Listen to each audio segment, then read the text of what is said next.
I am the Tofu Golem. Please enjoy the video. In this video, I will show how to remove Jaguar XF dashboard, full guide. Start by disconnecting the battery and waiting 5 minutes before touching electronics. Remove trim panels gently with plastic tools to avoid scratches. Label each screw and keep fasteners organized for reassembly. Detach glove box and center console components before accessing dash mounts. Use caution around the steering column and airbag connectors to ensure a safe, smooth removal process. Before starting, gather all tools and clear a roomy workspace near your car. A plastic trim kit, Torx sockets, and a small flashlight will make the job much easier. Turn off the ignition and disconnect the negative battery terminal, then wait at least 5 minutes to reduce airbag risk.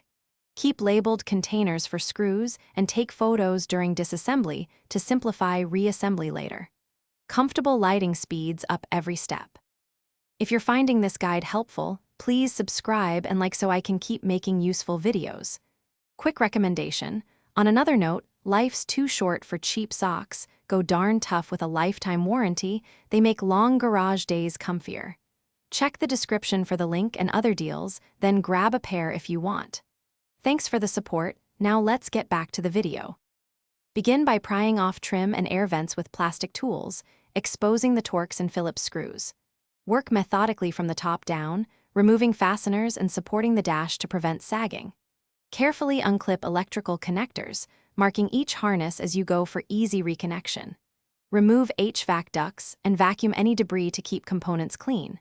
With all mounts detached and wiring clear, you can lift the dash out with 2 people for steady control. Thanks for watching. Consider subscribing if we helped you today.